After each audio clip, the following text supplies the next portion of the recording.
The dearly departed old dirty bastard. I grew up in the 1990s. You know, I was at that teenage point where you're very highly influential. What is that? Impressionable. So I was like 14, 15 years old, and that's when Wu-Tang Clan first came out, and Method Man came with the brand new sound, right? Brand new method. But then we were introduced to the Wu-Tang Clan, and I was a part of a group of friends that resonate. You know, we thought we were the Wu-Tang Clan. I gotta tell you the fucking honest truth. And everybody kind of took their part. And the only guy that I could really actually vibe with was Old Dirty Bastard, because there was nobody like him. He was just willing to be stupid. Really, that's what it is. He's just willing to be raw, be himself, and he even celebrated his craziness, you know, the way he would wear his hair. He was a wounded man, a disaster, but in the disaster, like we've been talking about recently, was the mastery. That's the way it is with a lot of artists, particularly artists that are unique to the niche, you know, because there's a lot of me tours. Like, even for example, you want to become famous on YouTube, or you want to become famous on social media, you can't be a YouTuber. You get that? You get what I'm going with? Like, do what everybody else does, say what everybody else says, dress the way everybody else dresses. That's why you see me with no brands. I don't rock any of these motherfuckers' brands. Shark workout clothing, you know, the one the fucking shark and shit y'all are repping. I rep Elliott Hulse. I rep Strength Camp. I got my own style. Old Dirty Bastard was a bastard because there was no father to his style. He just made his own shit up. There was no pattern to begin. He created the pattern. So, yeah, highly influenced by the master of the bastard these days. I would like to share that with you. I loved his rawness, and he was the first one to kind of come out and be real. There was nothing politically correct by him. He straight up said, when even after making $1 million, he still was on EBT. Yeah. One thing I loved about him, I remember one thing from, do you remember TRL, right? So the whole Wu-Tang's on TRL, and they're all asking, and then all of a sudden this lady pops up and she asks, you know, this girl pops up and she asks like a political question. She's like, or like a, you know, one of those questions where it's like, oh, you know, due to your recent success, you know, how do you feel like you're gonna give back to your neighborhood? And he goes, I'm not. Like, he straight up was like, nothing. And everybody started dying laughing, but he was unapologetically himself. Yes. And that's what made people attracted to him. Anytime you're unapologetically yourself or authentic, people are gonna love that. Bro, when you're unapologetically yourself, when you're authentic, when you are your unique blueprint, your fingerprint, you are the expression of the divine. Yes. You are God in the moment. Yes. Because ego gets out the way. Yes. And ego is a conglomeration of what you've been told, what you've heard, what people expected of you.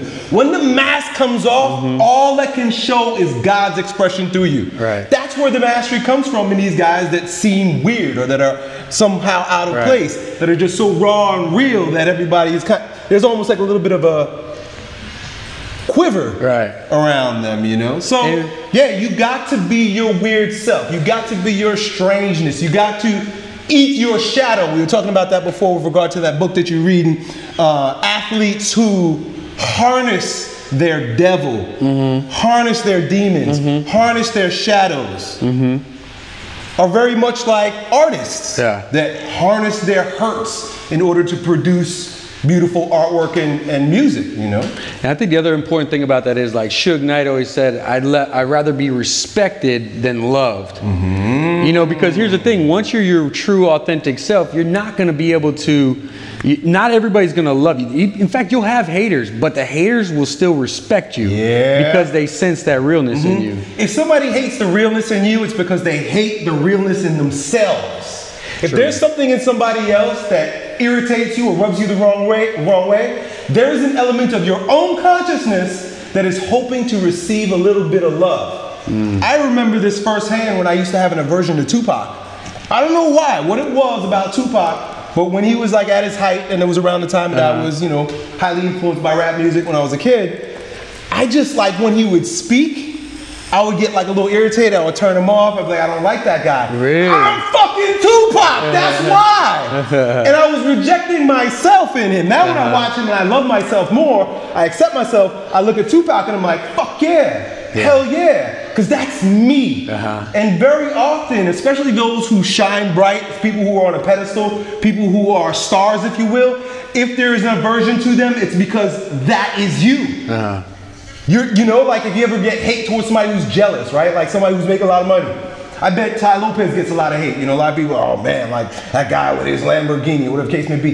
That's because the wealth of Lopez is in you, but you're denying it yourself in that moment. If I irritate you, if the way I'm coming in across in the camera makes you upset, it's because my bombasticness is in you. You have the ability to express yourself that way. So when we can learn to love all parts of ourselves, it's so much easier to love the ugliness in one another. That's really what life is all about. Are we going? So today we decided that we just gonna. Can we just go and then you'll upload it later, Danny? Or how do you want to do it? It's YouTube that's giving a problem? Just upload the recording right from when we started. Yeah, no, we're live now. All right, cool. So let's get running then. Hey guys, so welcome again to the Strength Camp Show, episode number 3. Answering any of your guys' questions. Appreciate you guys tuning in today on Tuesday at 9:30 as opposed to Wednesday, because my man Elliot and Danny are headed to grounding camp in Austin, Texas. Yep, Texas where they like everything big. I'm big enough to fit there. So we'll get this thing started. What we want to do this time, again, just let you guys know, comment your questions. We'll try to address them as we go through this. What we want to do is we want to kind of pick a theme. Anything fitness business related, anything around the entrepreneurship and running your own gym, your own personal training, whatever it needs. You know, we want to be able to address that and provide you guys with that value and insight. So today, to kick things off, we figured we make the theme around injury. Yeah. Hey, everybody, real quick, is the sound okay? Danny wants to know because a lot of you are complaining on YouTube. Hey, everybody on YouTube, bear with us. We just kind of jump into shit and figure it out along the way. And that's how we've always done things. So hopefully each show gets a little bit better. But anyway, today we're going to talk about injury. And one of the number one questions on everybody's mind since you're appearing again, Mr. Elliott Hulse, what the fuck's going on with your bicep, buddy? Well, Chris is referring to something that I addressed at length in a video I uploaded to my channel about a year ago, prior to another injury that I decided not to make any videos after that. I decided I'm listening to the Lord. Here's what my injuries, particularly my bicep injuries, are all about. If you go back to my YouTube channel, well, don't go back to my YouTube channel because I deleted it, but there's a video that I created many years ago where I spoke about how I love challenges from the Lord. And the way I'm going to describe it right now is the big coach in the sky. You know when you're coaching people and you know that they could be a great athlete, so you push them a little bit harder. You know when you're working with those athletes that that have that little flicker of talent that you know if you push him, nudge him, just give him a little bit more of a challenge, spark it, that he's gonna be fucking great. I know that that's the way the Lord, that's the way God works through all of us, particularly through me, because he knows the power within this vessel. Being a coach, being a masochist, and being ready to receive the Lord, I made a video a couple years ago where I said, even if God took both arms from me, this is where I said it, even if he took my legs from me, I will still be successful. I will still win. I will still find a way to shine, no matter what challenges come my way.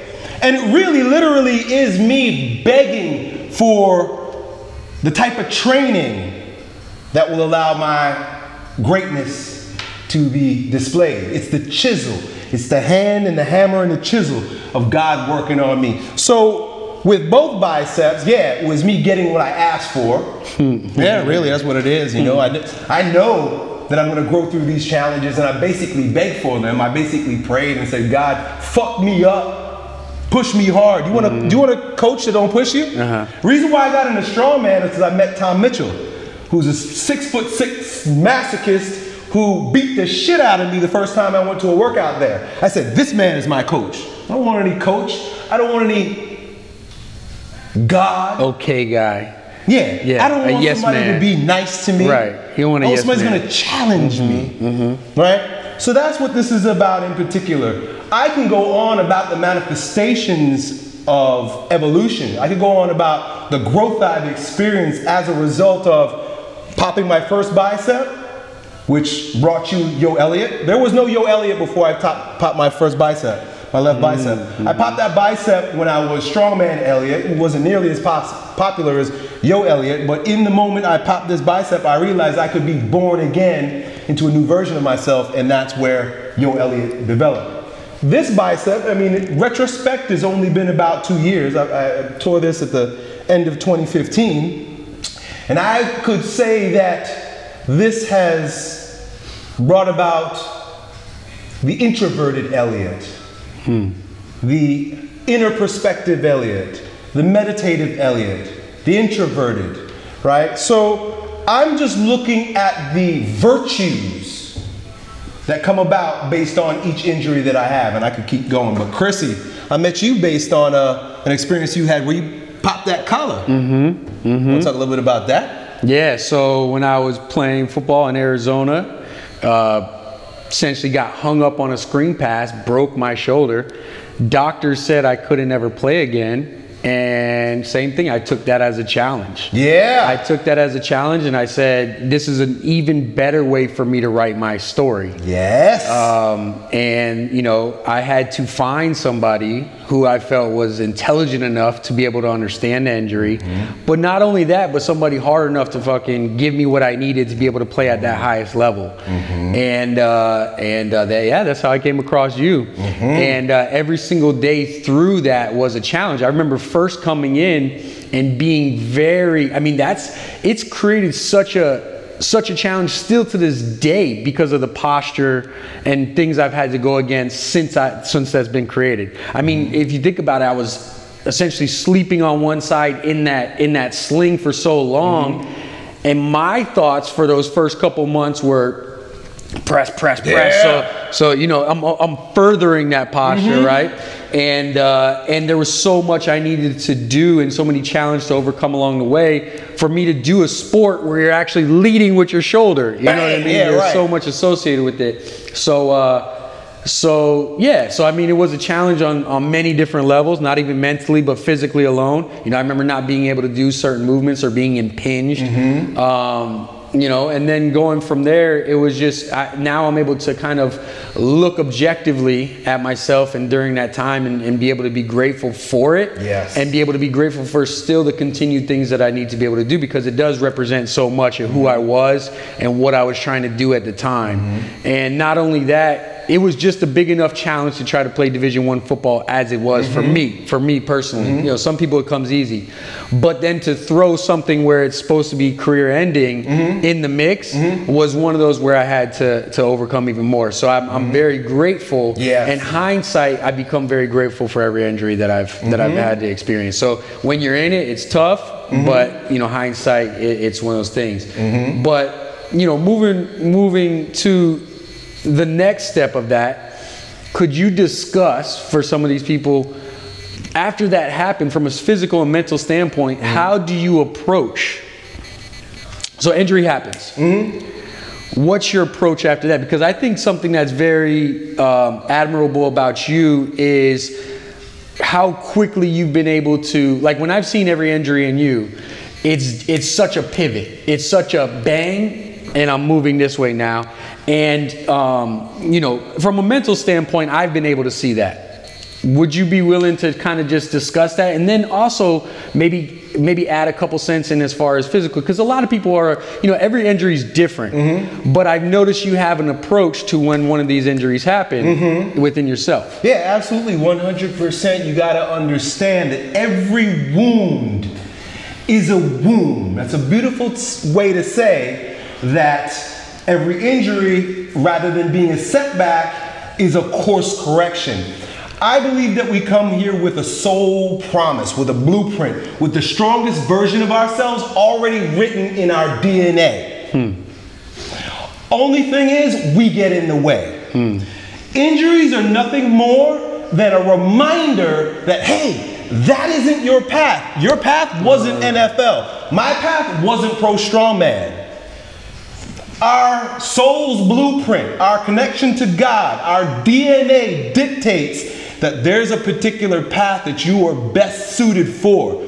Had I gotten what I wanted in a myriad of chapters in my life, what my ego wanted, I would not have the life I have today, which is I wouldn't change one thing about it. I wanted to be a Marine. Thank God I didn't become a Marine. I wanted to be in the NFL. Thank God I didn't go into the NFL. I was a professional strongman. I want to keep going. Thank God I didn't become a professional strongman and keep going. And a part of what these injuries have done for me, rather than being setbacks, have merely been a reminder to from my higher self, from my inner being, that hey, E, you could do better than that. Like you thought NFL was going to be dope. Right.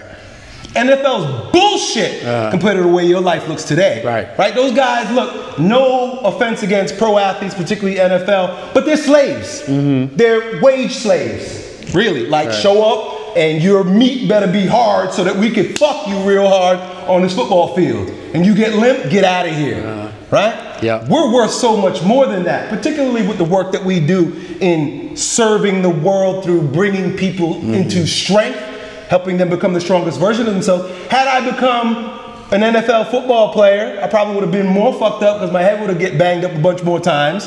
And I would have never had the opportunity to have met you, to be doing what we're doing right now. My point here is, whether it be a physical injury, whether it be an emotional injury, a psychological injury, the point of those challenges, the point of those circumstances are not to make you feel bad about yourself or to set you down, but to reveal to you your true blueprint, your true calling. Take it as a blessing and run with the grace. I like that. I like that. And would you like to add or comment on anything as far as from a physical standpoint, how you approach each one? I think it's less important. I think what happens after an injury and on the physical, I think anything that happens on the physical plane is pretty rudimentary and angular. It's very dumbed down. It's very simple. Like building muscle is fucking simple. Rehabbing a muscle is pretty fucking simple. Most of what we do here is very simple. What we do here is merely the manifestation, or what shows up here is merely a manifestation of the mindset, what's going on spiritually, mentally, and emotionally about what's happening on the physical level. When we respond to what's happening on the physical level with physical reactions, we are not bringing the power of all, and we're doing very superficial work. So with that injury, it's less important that you get the best physical therapist. It's less important that you get the right program, and more important that you align yourself with the truth of your inner being and what that injury is actually there to tell you. It's here first. All this is just an illusion. So the physical component rather becomes the execution, the disciplined execution, the day in, day out. It's nothing, you're not recreating the wheel. There's nothing there that's uncovered. You're not going to find anything else out about how to take care of yourself after that. But it's more or less knowing mentally. You know information is fucking cheap these days. Your mastery and the masters that you seek are not those who give information, and you're not going to develop mastery through information. Today, information is so plentiful, it's disgusting. We're almost throwing up with the amount. We are throwing up the amount of information that we have, because most people who distribute information are just regurgitating what they've already taken in. They suck it in, take it in, and just throw it back up before it becomes digested and assimilated in their experience. So what I'm telling you to do is go out there and live life and stop thinking about it. Absolutely. Absolutely. I love that. You don't need to read about how to go about your injury. You align with it and let it guide you. I like that. I like that. So to move this from yourself and having that understanding, how do you then incorporate this as a coach? What is your approach to training somebody with an injury? Well, first, let's get into a one-on-one standpoint, because I think it's important for people to understand mindset. And while you understand this, me, let me take you back to 21-year-old me. When you first started working with me, I didn't realize it at the time. I was semi-aware, But there was so much more that you were supporting me with mentally. Obviously, physically, I had to show up. I had to get done what was needed to be done. That's what it was. It was very simplistic. It was, hey, this is what it was. I had 15 minutes before my program of all the things I needed to do. Beyond that, we got a mic problem. Beyond that, there was a series of, you know, I could understand that you were working on me mentally. You were building me up mentally for what I had to do. So having somebody and your approach to injury one-on-one, and then after that we'll get into a group setting for any kind of coach out here who essentially is training groups and has to deal with somebody who might have an injury who's thrown into a group. So kind of just talk about the approach as far as training somebody with an injury. You want me to get down to brass tacks, or you want me to go up into the sky? Brass tacks. You know, my biggest thing is I want them to understand. Okay. Well, with regard to an injury, most people like to look at where the injury happens. So they say, well, for example, I injured my ankle. I tore my Achilles tendon. Where the injury happens, where the acute trauma happens, is only the starting point to where we need to look in the body for its reverberations. Because then it manifests itself throughout. An injury to your finger is fucking systemic. Your entire body is in a state of stress and shock. So you got, even if it's just a fucking finger injury, if it's just, I cut off pieces of my finger, you then must go to where it is reverberating. And oftentimes, you know, we're talking about physiology. But I'll come back to the musculoskeletal system because that's where we're at.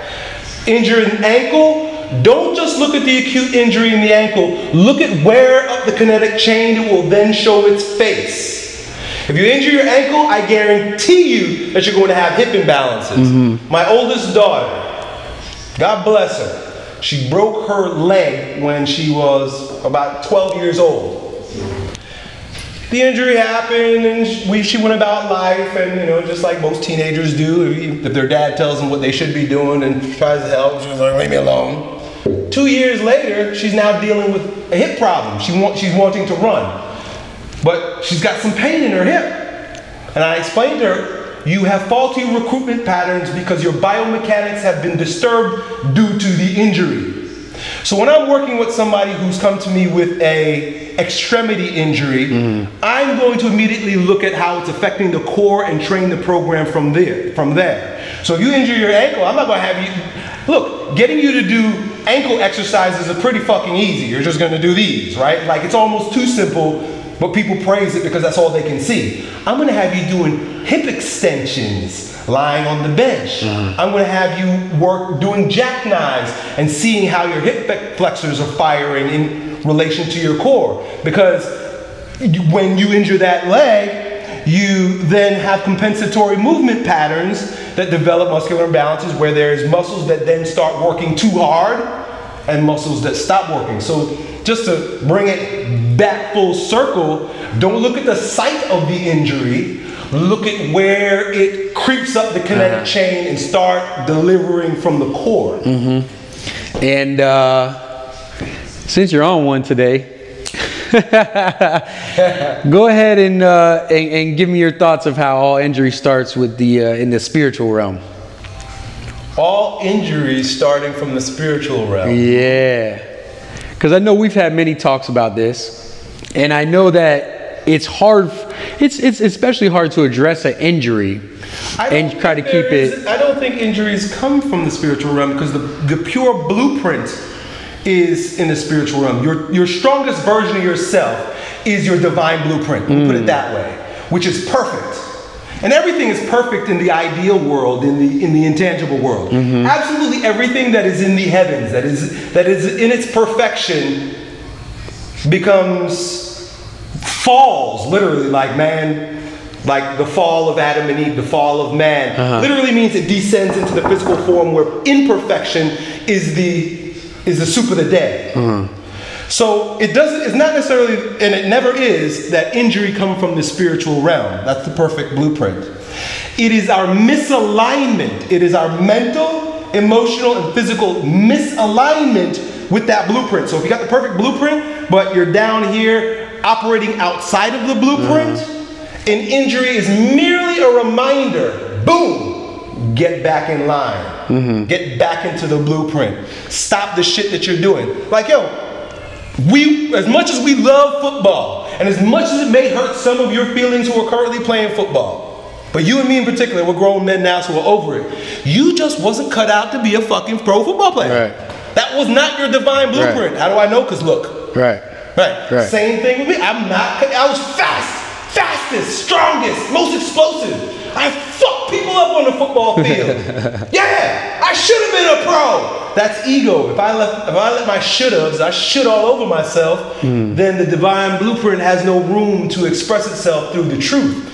Right? So all those injuries, anything that's happening on the physical level in that particular way, physical injuries, is merely a reminder that our blueprint is calling. Get back in line. So if it's scheduled in our divine blueprint, each injury. No, I wouldn't say it's scheduled. It's doing us and we're doing it. Right. We're co-creators. We have free will. I don't believe in fate per se. I believe in potential and actuality. Right. And we always have, because we play here on the physical realm, we have the opportunity to actualize. Right. So could you consider a injury being more or less the free will, the ego taking off a different course from what the divine blueprint is? Yeah. So essentially we get into our own heads, we get into our own thoughts, we get into all these things, this incessant mind stream that takes us on that path, and boom, it allows us to remind us to get back on course. And it's a blessing. It is a blessing. Injuries are grace. Great. When you see a basketball player or an athlete that's graceful, this motherfucker looks like he's gonna fall, but all of a sudden the ball does this and boom. That's grace. When that athlete that's on the skates is spinning and shit, and it looks like she's about to come down and bust her ankle, and she catches herself and spins around, that's grace. That's grace. In our lives, it's the same fucking thing. Anything that happens that kind of smacks us a little bit, it is our opportunity to say, whoa, I can move this way and make the finger roll. So receive it as a beautiful display of your spiritual athleticism, your ability to pivot.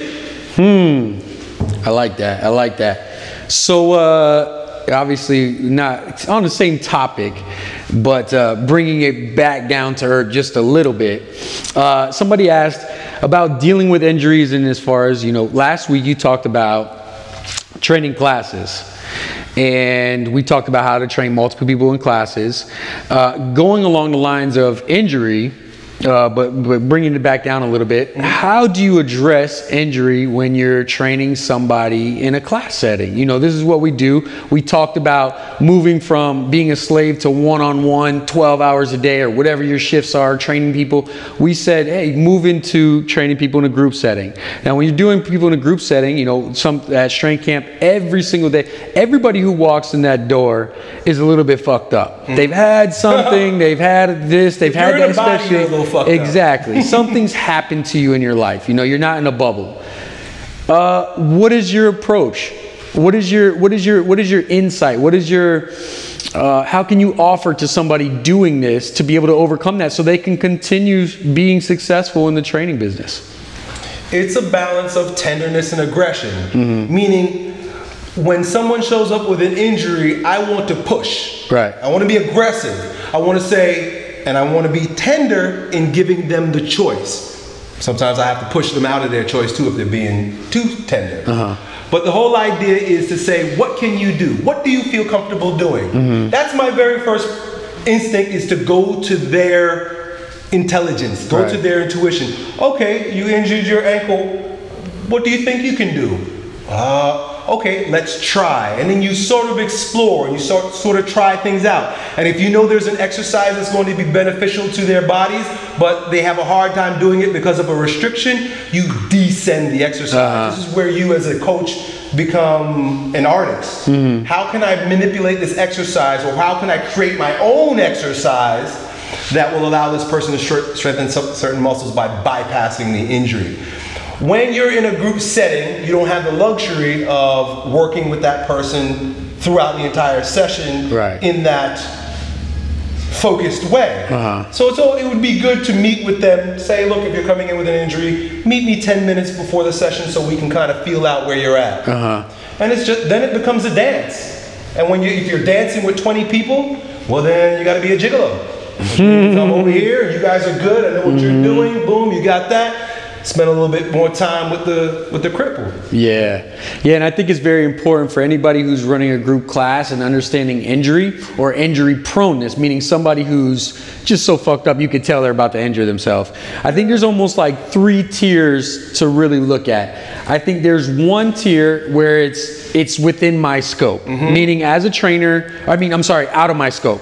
So as a trainer, this is my decision after I've screened this person to determine that you need to go get this checked. If you come in and you're immediately starting to talk about disc problems and you don't know and you have tingling down your leg, there's certain things that it's like, look, we'll probably, or you know, some kind of big injury where it's out of our scope. The biggest thing that trainers, and like you said earlier, there's so much knowledge out there, but I think the biggest mistake that trainers make is having the ego in it when it comes to injury. I can fix this person, I can help this person. I have no ego in it and telling them, no, you need to go see a specialist, you need to go see an expert, because A, it takes the pressure off me. I don't have to fix every single person, and B, it allows me to do what I do best, right? We often talk about, like, you know, we want to focus hard on what we do best, and that's being able to receive you on this. I'm not trying to be the best physical therapist. We have a gym, not a physical therapy place. So it's having the knowing, understanding the people who need to, it's out of our scope, you need to go see somebody. Then you take somebody with a lower degree injury. Now this is somebody who we want to be able to push, like you said, but not put them in a compromised position or situation, so that we're furthering that. If I can support them on a low level, if something's tight, if you have some kind of muscle injury, something of that nature, there's things that we could do to basically support that person, keep them training, so we could continue to be successful, continue to support them in their path, guide them along the way, and give them information. Then you have your people who are, you know, it's essentially fine, but they might be prone to something. And that's why we have a program built around structure, strength, speed. So we try to address, in our first part is structural integrity. We try to have some kind of component of our training. Because here's the thing, face it, with the way our society is with sitting at desks, you know, and that's the majority, so many of us are prone to common injuries stemming from upper cross and lower cross.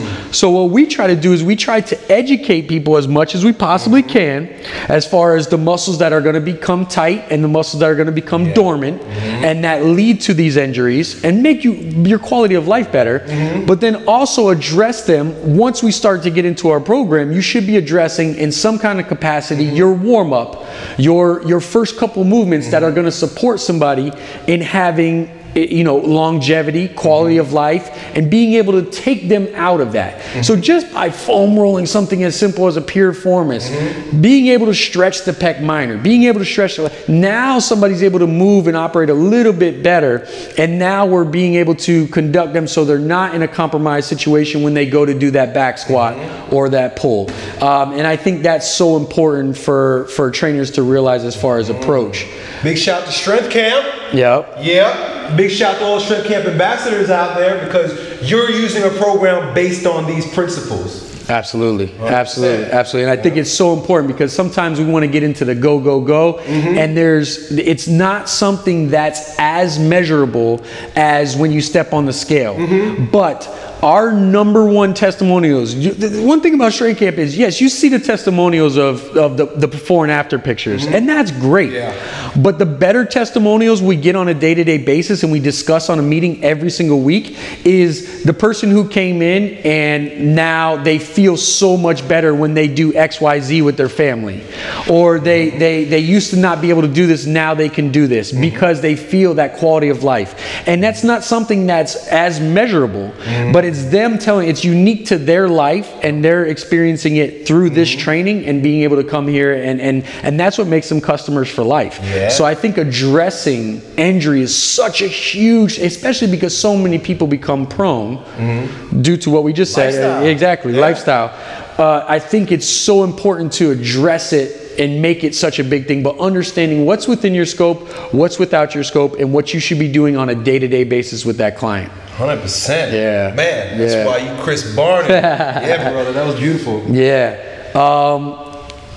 I really didn't have anything else, man. Is there anything else as far as injuries? I know you were, I didn't want to stop you because I know that you're on one today. You had some great insight as far as moving injuries. Through me. Yeah. Holy Spirit. You know, I want to be able to stay, so I can provide something. I would say that, you know, catapulting, jumping off of what you're talking about right now, as far as exercise is concerned, and then balanced exercise as we do in strength camp, structure, strength, speed, stillness, because every movement, every thought, every expression of self comes from stillness, is a part of the divine blueprint of our personal self-expression that we were talking about before. And a part of what we do at Strength Camp, besides giving people a better form to look at in the mirror, we give them the structure by which they can express all of their divine beauty. There are so many times that people come to Strength Camp and yes, they lose a little weight, maybe their posture gets better, but their entire lives shift. Relationships that are outdated, they go and destroy. Jobs that they shouldn't have been in, they go and quit. All of a sudden, when the physical body starts standing up straighter, there's more integrity in the physiology. The expression of your strongest self, your divine blueprint, God coming through you, is that much more potent and possible. And that's what we do. That's really what we do when we're exercising. We could put on more armor, right? And this is what bodybuilding is, and you know, no judgment against people who are about putting on armor, or we could release the strongest version of yourself. We're more about taking things off than putting things on. I love that. I love that. Hell yeah, that's a good one. That's a good one to end on, unless you have anything else to say. No. Hey, so that's great. That's great. Next week, did we decide? Just to let everybody know. So we'll more than likely do Wednesday, but later in the day, maybe Thursday. We'll get clear. We'll figure it out. We'll let you guys know during the week. Hell yeah, I think this is great. I think this is great for us to address and explain some things for people to understand as far as the realm of injuries, and we'll continue to bring up topics. If you guys have any suggestions or anything like that, just drop a comment below and let us know. Done.